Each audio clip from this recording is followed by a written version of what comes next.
자, 오늘 키워드는요. 첫째, 가솔린 가격 조작 의혹. 그리고 둘째, 이스라엘 결국 지상전 결정. 그리고 셋째, 컬럼비아 대학 결국 졸업식 취소.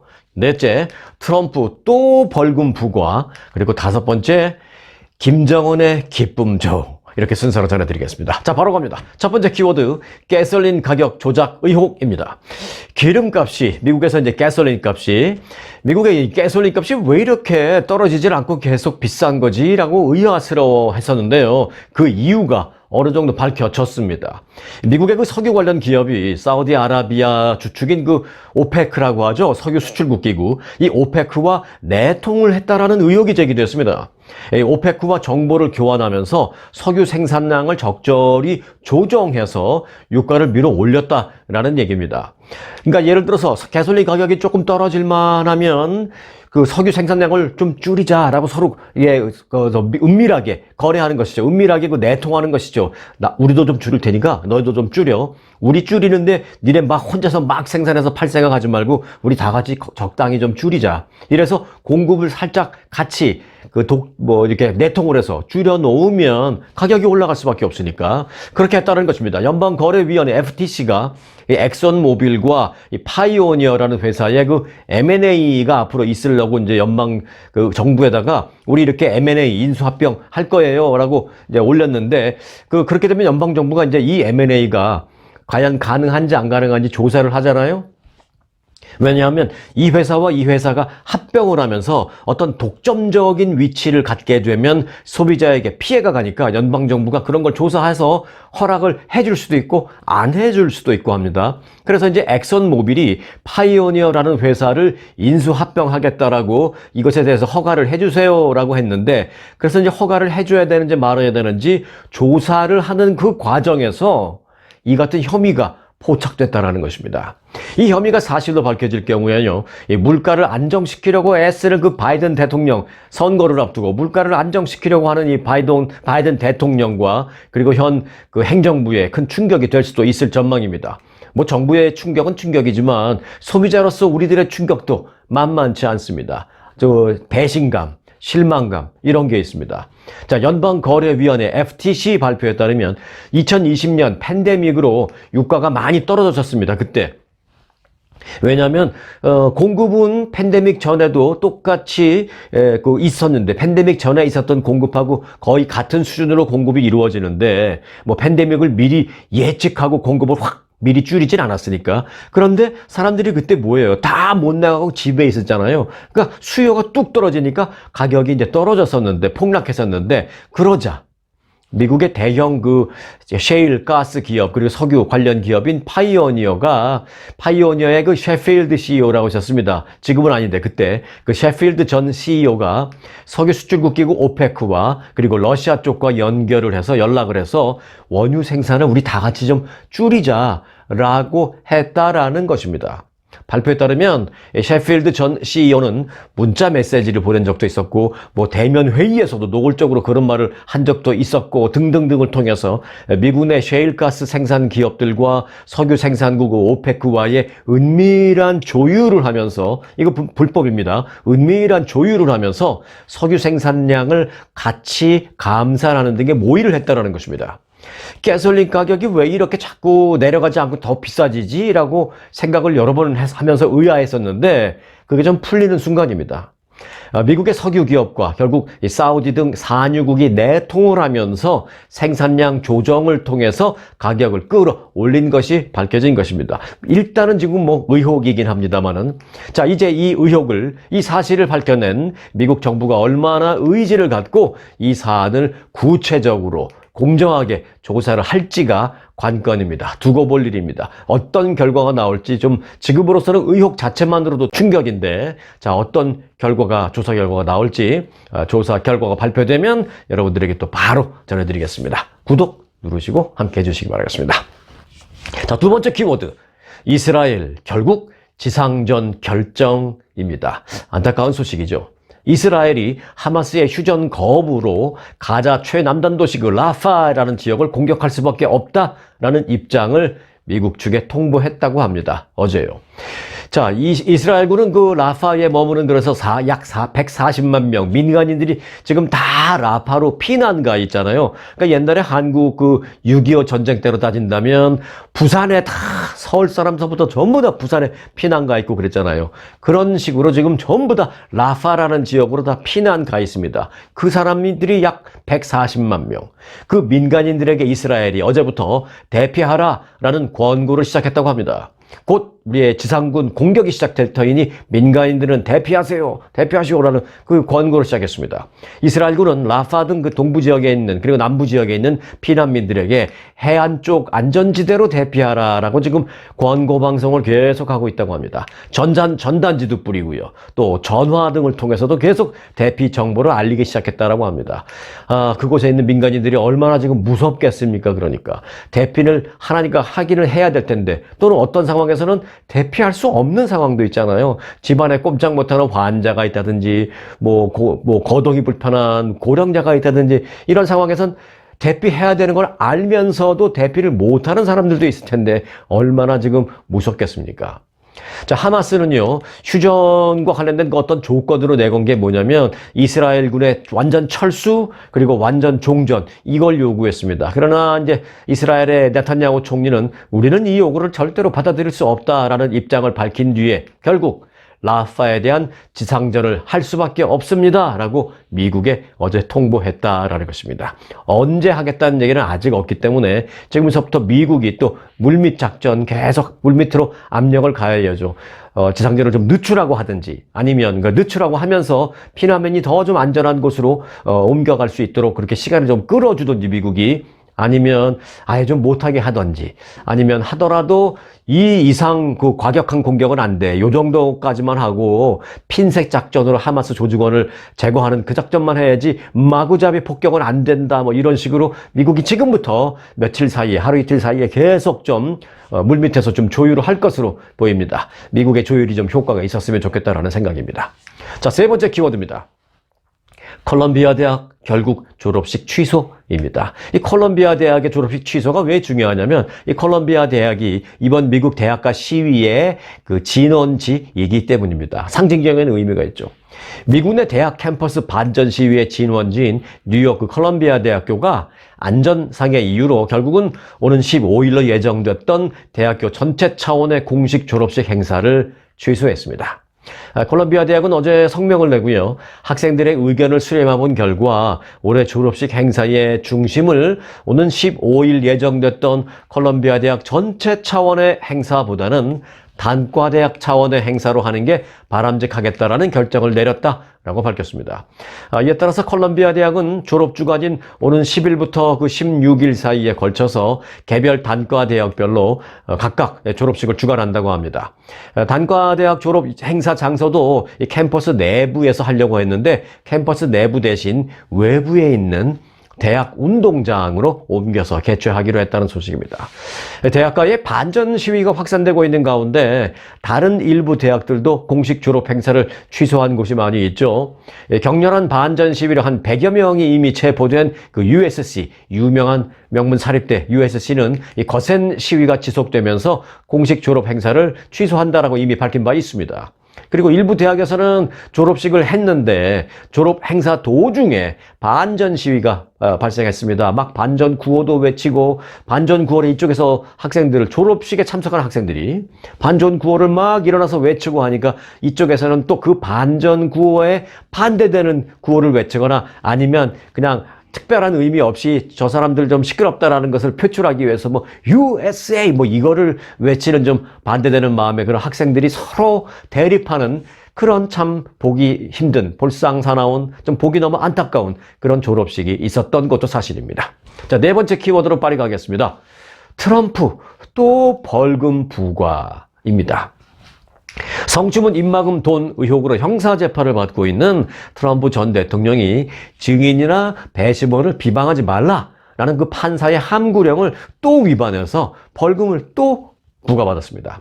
담당 판사는 비방이 지속될 경우에 트럼프 전 대통령을 구금하겠다라고 이제 두 번째 경고를 했습니다. 뉴욕 맨하탄 형사법원의 후안 머천 판사는 트럼프 전 대통령이 증인 등을 비방하지 말라라는 그 함구령을 추가로 또 위반했다라며 그에게 벌금 $1,000를 또 부과했습니다.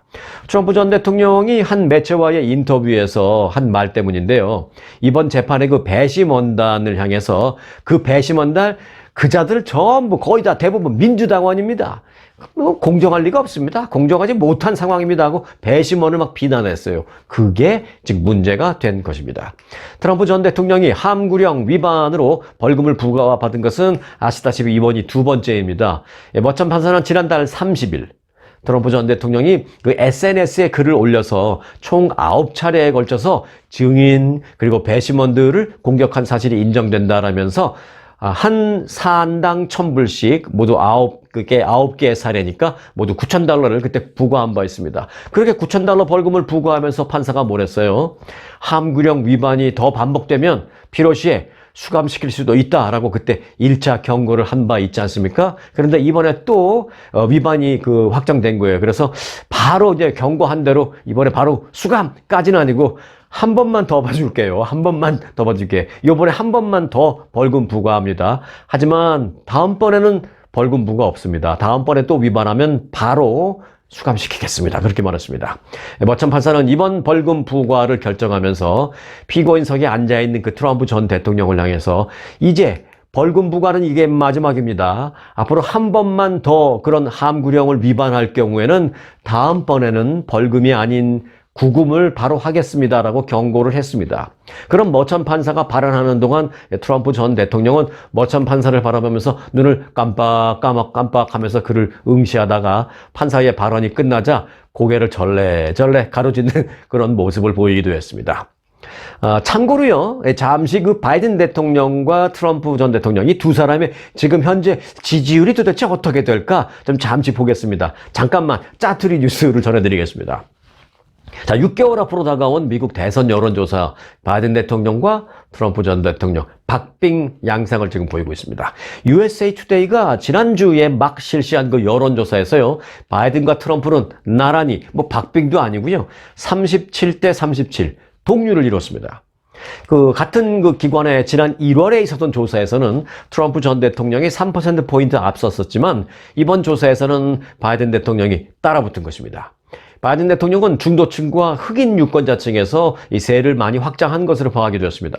바이든 대통령은 지난 1월 조사 때에 비해서 무당파 지지가 5%포인트 늘어났습니다. 반면에 트럼프 전 대통령은 4%포인트 하락했습니다. 무당파 지지. 그래서 이제 무당파 지지율로 본다면 트럼프는 27, 바이든은 26%로 여기에서 호각지세를 이룬 게 바이든에게 큰 이점을 이뤘다라는 것입니다. 또 바이든 대통령의 그 흑인 유권자 지지도 많은 그 도움이 있었다라는 것입니다. 1월 조사 때에 비해서 바이든 대통령 흑인 지지율 7%포인트가 상승했습니다. 그래서 지금 64% 흑인 지지율을 기록했고, 트럼프 전 대통령은 지난 1월과 똑같은 12% 지지율에 그쳤습니다. 자, 이번 조사에서 대선 전에 지지 후보를 바꿀 수 있습니까? 라고 물은 질문에 대해서 응답자의 24%는 그렇다라고 답변을 했습니다. 그러니까 결국 아직 변수는 얼마든지 있다라는 그런 얘기입니다. 자, 그 변수 가운데 하나가 늘 그렇듯 바로 나이 문제도 빼놓을 수 없는데요. 자, 짜투리 속 짜투리 뉴스 하나 간단히 좀 더 전해드리겠습니다. 현재 그 바이든 대통령보다 나이가 더 많은 연방 상원의원이 있습니다. 바로 진보 성향의 무소속 버니 샌더스 의원입니다. 자, 미국 진보 정치의 상징적인 인물이죠. 올해 82살이십니다. 82살. 바이든 대통령보다 한 살 많아요. 82살인 이 버니 샌더스 연방 상원의원이 오는 11월 선거에서 4선에 도전하겠다라고 선언했습니다. 본인은 이제 유대인인데요. 유대인인 샌더스 의원은 그런데 이스라엘의 그 가자지구 전쟁 수행 방식에 대해서 계속 비판하는 그런 인물입니다. 그가 비판하는 논리는 이렇습니다. 이스라엘이 하마스에 의한 끔찍한 공격을 받았기 때문에 이에 맞서서 스스로를 지킬 권리가 있는 것은 사실이지만, 그렇다고 해서 팔레스타인 사람들 전체에 맞서서 전쟁을 벌일 권리는 없음에도 불구하고 현재 이스라엘은 그런 전쟁을 벌이고 있다라면서 이스라엘의 그 전쟁 수행 방식을 강하게 비판하고 있는 인물입니다. 그렇게 이스라엘의 전쟁 수행 방식을 강하게 비판하고 있는 유대인입니다. 1941년생으로 바이든 대통령보다 한 살 많은 이 버니 샌더스 의원의 이 4선 상원 도전 선언이 이 바이든 대통령의 고령 논란을 잠재우는데 나름대로 어떤 뭐 긍정적인 영향을 미칠지 이 부분도 좀 주목되고 있습니다. 자, 짜투리 뉴스는 여기까지. 초특급 아주투어 모국 관광 우렁쌈밥, 대통밥과 꼬막정식 대명 롯데호텔 저녁 만찬 뷔페 초특급 호텔과 호텔 식사로 모시는 아주 투어 세계 7대 자연문화유산 제주 아주만의 초특급 롯데와 신라호텔 금수강산 그리운 추억 부산 해운대 경주 설악산의 모국 관광 친절하고 재밌는 가이드는 아주의 자랑 먹기행 맛기행 호텔도 최고 식사도 최고 모국 관광은 역시 1등 아주 투어. 다시 키워드로 돌아가세요. 자, 이제 5번째 키워드 김정은의 기쁨조입니다. 한 탈북 여성이 김정은 북한 국무위원장이 아버지 김정일처럼 기쁨조를 선발하고 있다고 주장했습니다. 영국의 미러라는 매거진은요, 김정은 매년 25명의 처녀를 뽑다라는 제목의 기사를 보도했습니다. 미러 매거진은 탈북 여성 박연미 씨의 주장을 바탕으로 기쁨조가 언제 등장을 했고 또 어떤 여성들이 북한에서 선발되고 있는지에 대해서 아주 자세히 소개를 했습니다. 이 어린 나이에 북한을 탈출한, 뭐 어린 나이라고 해도 뭐 5살, 6살이 아니라 20대 초반의 나이에 북한을 탈출한 이 박 씨는 기쁨조가 매력과 또 정치적인 충성심을 기반으로 선발된다라고 말했습니다. 자신도 기쁨조에 선발될 뻔했었다고 합니다. 하지만 2번이나 기쁨조 후보까지는 올라갔었지만 가족의 지위 때문에 선발되지 못했었다라고 주장했습니다. 그는 공무원들이 후보자를 확인하기 위해서 전국의 학교 교실도 들어가기도 하고 전국의 학교 운동장을 방문해서 아이들을 보기도 한다고 설명하면서 예쁜 소녀를 발견하면 가장 먼저 가족의 지위를 물어보고 정치적인 지위를 사람시켜서 확인을 한다라고 합니다. 그래서 북한에서 뭐 탈북한 사람이 있다거나 한국 또는 다른 나라에 친척이 있는 가족을 둔 그런 소녀는 아무리 이뻐도 선발하지 않는다라고 전했습니다. 박연미 씨가 선발되지 않은 게 오히려 잘 된 거겠죠.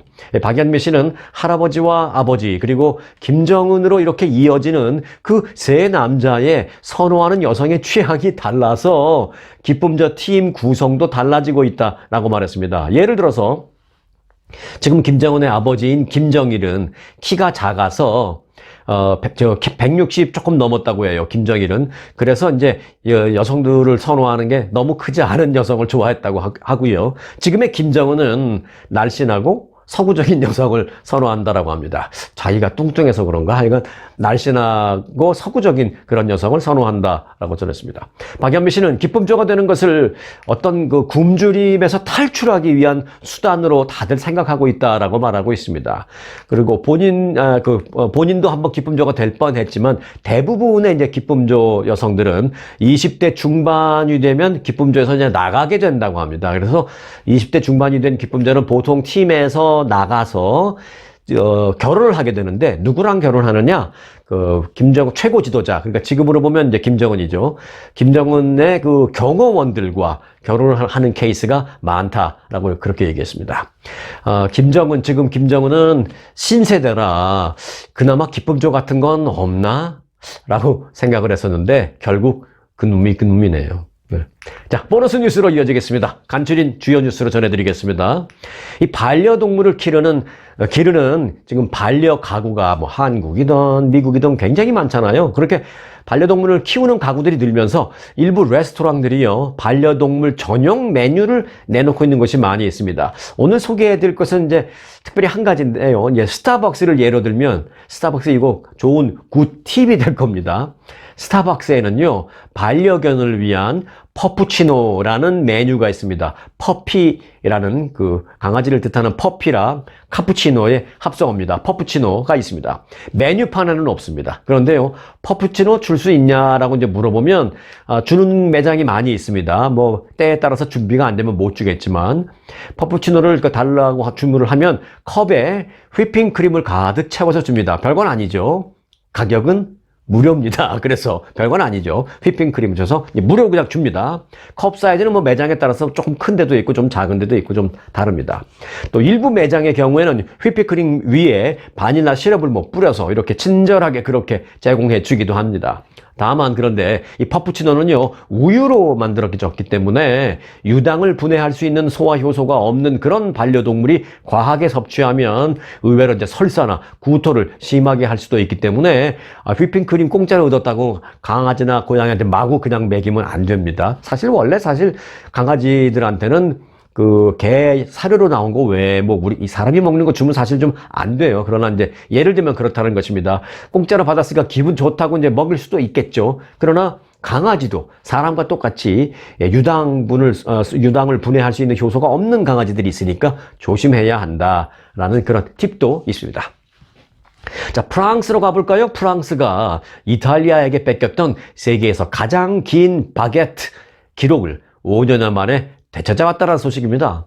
프랑스의 제빵사 무려 12명이 한꺼번에 모여서 14시간 만에 140m 길이의 바게트를 구워냈다고 가디언이 보도했습니다. 앞서 그 세계에서 가장 긴 바게트 기록은 이탈리아가 보유하고 있었습니다. 이탈리아 코모의 제빵사들은 2019년에 132m의 바게트를 만들어서 세계 기록을 그때 세운 바 있습니다. 이 가디언에 따르면 프랑스의 제빵사들은 이 기록을 깨기 위해서 엊그제 이제 새벽 3시부터 모여서 반죽을 하기 시작했다고 합니다.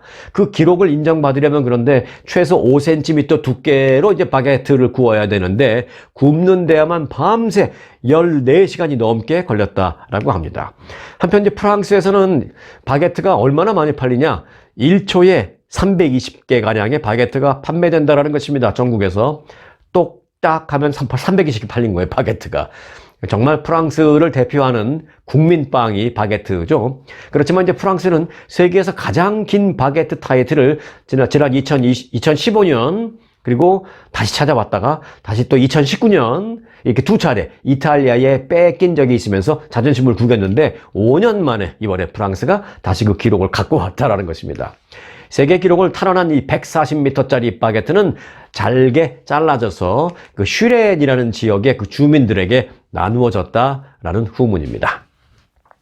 한국 소식 간단하게 좀 전해드릴까요? 한국에서는 가수 아이유라고 있습니다. 잘 아시죠? 가수 아이유가 어린이날을 맞아서 지난 5일 1호학 원을 기부했다라고 소속사가 밝혔습니다. 아이유는 자신의 그 예명과 예명이 이제 아이유죠. 자신의 그 아이유라는 예명과 자신의 팬클럽 유에나를 합친 아이유에나라는 그 후원자 이름으로 초록우산 어린이 재단이라는 곳에 1억 원을 쾌척했습니다. 그래서 쾌척한 다음에 그 기부금을 받았다는 증서에 아이유에나라고 써 있습니다. 아이유의 소속사는 모든 어린이들이 사랑받으면서 건강하게 자라기를 바라면서 아이유가 응원을 그렇게 보낸 것이다 라고 전했습니다. 아이유는 그 데뷔한 이후에 어린이날과 성탄절 등 각종 그 계기 때마다 기부 등 선행을 계속 이어왔습니다. 아이유는 어렸을 때 아주 어렵게 자랐다라고 하는데 지금 뭐 유명한 가수가 돼서 성공해서 돈 많이 벌고 있다고 해요. 그런데 돈 많이 벌었다고, 돈이 많이 있다고 해서 1억 원씩 쾌척하는 거 절대 쉬운 일이 아닙니다. 있는 사람이 더하다 그러잖아요. 근데 아이유 이렇게 선행하고 있습니다. 그런데 이제 한국에서는요, 5월을 가정의 달이라고 부르잖아요. 어린이날도 있고 어버이날도 있고 또 뭐 스승의 날도 있고 해서 근데 그렇게 이제 부르고 있는데 기억하십니까? 예전에 어버이날이나 특히 이제 스승의 날이 되면 우리는 이제 선생님들에게 카네이션을 꼭 달아들었죠. 물론 이제 어버이날에게 그때는 이제 어머니 날이라 그랬잖아요. 아주 옛날에는. 근데 나중에 이제 일각에서 남자들이 아빠의 날은 없어. 아빠 날은 이거 좀 너무한 거. 이게 차별입니까? 해서 나라에서 어머니 날을 어버이날로 이제 바꿨는데 아주 옛날에는 이제 어머니 날이라 그래서 엄마들한테 다 카네이션 하나씩 달아드리고 그랬잖아요. 선생님들도 다 달아드리고 엄마한테도 달아드렸던 그 꽃이 이제 카네이션이었잖아요. 그런데 요즘 추세가 바뀐 모양입니다. 한국에서는 이 카네이션 예약이 연중에 가장 많을 때가 5월임에도 불구하고 올해는 더더욱이 이 카네이션 주문이 뚝 떨어졌다고 합니다. 매년 5월 사랑과 존경의 마음을 담아서 부모님과 선생님에게 선물을 하던 이 카네이션 판매량이 해마다 급격히 감소하고 있습니다. 카네이션 특수가 사라지면서 이제 가정의 달 5월 성수기에 분주해야 할 이 화훼 농가와 꽃집들이 오히려 지금 울상을 짓고 있다고 합니다. 꽃 전문 업소들에 따르면 예전에는 10만 원이 넘는 꽃 바구니 위주로 많이 나갔는데 요즘은 만 원대의 그저 작은 바구니를 사가는 손님들이 대부분이다라면서 심지어는 꽃을 아예 생량을 하는 사람들도 많고 형식만 갖추기 위해서 그냥 저렴한 상품, 뭐 꽃 한 송이 그 정도만 사가는 사람들이 거의 대부분이다라면서 울상을 짓고 있다고 합니다. 꽃이 남으면 또 폐기 처분해야 하고요. 부모님에게 현금이나 대신 뭐 안마의자를 사드린 경우 많고 건강식품 등 소위 말해서 꽃 다른 데는 기분이 좋지만 뭐 하루 이틀 지나면 시들어지니까 실용적이지 못하라는 생각을 하는 것이죠. 부모 자신들도 그렇고 자녀들도 그런 생각을 하는 거예요. 좀 더 실용적으로 생각이 바뀌는 거예요. 그래서 꽃 살 돈으로 그냥 용돈 드리자. 꽃 살 돈으로 건강식품 사드리자. 이렇게 바뀌는 겁니다. 그래서 한국에서는 꽃 선물이 크게 급격히 줄어들고 이 건강식품 같은 것을 많이 부모님들한테 준다고 합니다. 실용적인 선물로 감사의 마음을 전하려는 어떤 세태 변화도 이 카네이션 주문의 급감이라는 그 백그라운드 이유에 있는 것으로 보이고 있습니다. 실제로 그 한국의 KB 국민카드가 조사한 바에 따르면 응답자의 92%가 이번 어버이날에 용돈을 선물로 드린다라고 답변을 했습니다. 카네이션을 준비한다라는 사람은 그 전에 비해서 그전에는 거의 뭐 8, 90%였는데 요새는 한 20%밖에 안 된다고 합니다. 그러니까 뭐 90몇 %, 그다음에 20%면 100%가 넘잖아요. 왜 이렇게 100%가 넘지? 네. 용돈도 드리고 카네이션도 드리고 하는 사람들이 한 10몇 % 됩니다. 자, 부정 청탁 및 금품 등 수수에 관한 법률, 이제 김영란법이라 그러잖아요. 이제 뭐 3만 원 넘는 그런 선물 받으면 안 된다라는 것. 그 법률 때문에 또 스승의 날 그 특수도 사실상 실종된 점을 생각하면 이제 오는 15일 이후가 돼도 한국에서 그 카네이션 판매량은 뭐 크게 늘어나지는 않을 전망입니다. 그래서 이에 따라서 한국의 그 카네이션 농가에서는요, 15일이 지나면 남은 카네이션을 모두 폐기 처분해야 할 처지다라면서 울상을 짓고 있다라고 합니다. 오늘 여러 뉴스를 전해드렸습니다만 프랑스 140m짜리 바게트 빵 얘기하고 어버이날, 스승의 날 이 카네이션 관련 스토리 내용밖에는 기억이 나지 않네요. 저 개인적으로 그러네요. 자, 맛있는 바게트 빵 한 조각과 커피 한 잔들 하시면서 이 카네이션을 달아드렸던 그때의 추억을 한번 좀 되새겨보는 건 어떤가라는 생각도 해보게 됩니다. 오늘 영상은 여기까지입니다. 언제나 스토리가 있는 뉴스, 송혜구의 스토리 뉴스 마칩니다.